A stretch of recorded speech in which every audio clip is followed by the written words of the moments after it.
Chapter 1.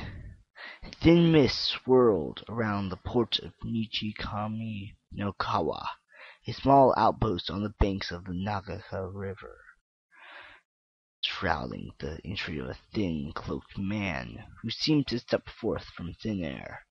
The strange man's robes were in a deep black lined with faded gold string, and on his back was sheathed a thin but extremely sharp katana that reflected the lucid full moon as he swiftly unsheathed and readied it.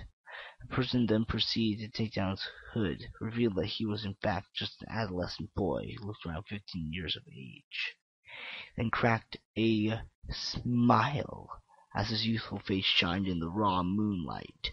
He began to comb his short and well-cared-for hair, which glimmered quite brightly in its natural fusion of emerald and sapphire with every stroke of the boy's hand. His golden brown eyes focused on the sleeping town before him as he said with wonder, "So this is the local shrine of the kami. Such a quiet place for a quest such as mine. Well, no matter then. I will resume my quest tomorrow, and those who attempt to interfere in my redemption will face swift extermination."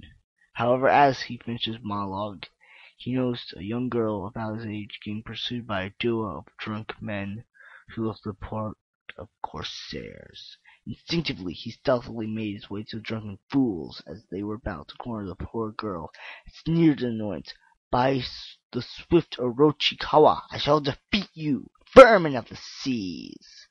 The two men looked quite insulted, and clumsily unsheathed their own two scimitars as they charged, or in this case stumbled, towards the mysterious boy. However, the boy showed remarkable skill as he evaded the attacks of the corsairs and counterattacked with a swift slash to both, leaving a deep mortal wound on both that continued bleeding profusely as they collapsed, suddenly sober and now also in agony as their blood painted the sands below a bright carmine red while they died slowly and painfully. The boy walked up to the still frightened girl and said soothingly, "Don't worry any more. Those cruel men have tasted the business end of my katana, and will not trouble you any more." The girl said, calmed by the boy's kind words and actions, "Thank you. My name is Shizumi Ryuma. May I ask who you are?" The boy responded, blushing from embarrassment, "I am Shita Asamura, avenger of the river snake spirit Orochikawa, bane of corsairs and patron spirit of stealth. Although you are welcome for my aid, I regret to say that I must be on my way now." Shizumi stared at Shita in her sorrow, and her deep blue gaze made Shita feel something he had not felt for a while. He did not want to leave, although he knew he had to if he was to be at the shrine at dawn. Shita then realized what he must do and walked up to Shizumi and stared into her eyes, whispering then so softly that the world seemed to stop around them, "Meet me at the docks under the next moon, and there with you I will stay." Shita then proceeded to lean down and kiss Shizumi, filling him with ecstasy. However, when Shizumi opened her eyes, Shita was nowhere to be found, though his message was resounding in her mind as she made her way back to her home. Pondering whether the events of the last night was a dream or not, Shita made his way up to the wide staircase leading to the Nagaka shrine. As he reached the top, he was greeted by the master monk Kawamara, and Shita proceeded to meditate, whispering in prayer, "O swift Orochikawa, please give me guidance on how this shrine is important to my quest for redemption. I just don't see the need to travel to the shrine of every possible one." Suddenly, waters from the nearby pond formed into a serpentine figure, which then responded sinisterly to Shita in a resounding tone, "Patience, my child.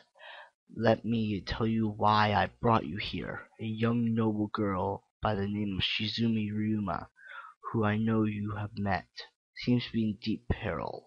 As we speak, a major Corsair crew under the banner of Blackguard Zekios the Ghost Blade is planning to kidnap and hold Shizumi for a king's ransom. However, your mission is to thwart the Corsair's plans, and should events come to it, bring me the head of Zekios as well.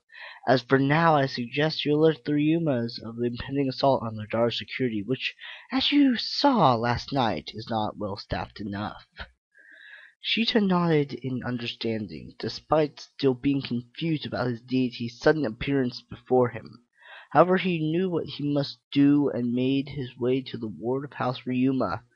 As he reached the gate, he told the guard of his situation and was promptly allowed access. However, he was met by none other than Shizumi herself, who had overheard the entire dilemma and was just standing there in shock of such a thing happening to her. But she calmed herself enough to lead Sheeta to her parents, who, upon hearing what Sheeta knew about their daughter's possible kidnapping, showed sign of intense fear and anxiety. But their mood was quickly changed to hope when Sheeta confidently vowed to destroy the scum who dared to try such a vile act. Sheeta then said confidently, "Shizumi, follow me. We must force your potential abductors into more optimal ground for us to launch a great enough blow to their assault forces for them to give up on holding you for ransom altogether." Shizumi nodded in understanding, then whispered back, "You being here confirmed my nightmares. I saw a scarred man in dark gray plate armor fighting against you, and he knocked your blade out of your hand." Sheeta then interrupted in slight annoyance. "And what? What happened to me?" Shizumi responded meekly, "I don't know. The dream ended there." Sheeta asked in concern, as he noticed that Shizumi seemed a bit dazed. "Are you alright?" Shizumi responded in sorrow, "Not really. Ever since about 2 years ago, my dreams have predicted truths. In addition, when my emotions rage, my surroundings seem to shatter from my anger or stress. What is happening to me?" She knew exactly what was happening, but he could not bear to tell her that she had natural, but extremely untamed, psionic talents, in fear that she might think herself completely unstable. However, he did state calmly, "This is probably a phase of your maturing into adulthood. It will either pass or become manageable." Shizumi then calmed down and said, her cheeks still wet with tears, "Really? Will my torment actually pass, or are you just saying that to lift my sorrow? I guess either way I should take your word because my heart is screaming so." She just smiled back and said, "Then follow your heart. It's the only thing that ever rings true, for we seem to have company." Just then, a trio of corsairs popped out, and one of them, obviously the leader of the three by the differentiation colors in his garb, snarled, "Hand over the lady now, or we will be forced to kill you." Sheeta glared at the corsair and responded as he readied his blade, "By the will of Orochikawa, your blood will flow like the river, as I sever your flesh with my blade. Prepare yourself, for Lady Shizumi will not be abducted on my watch."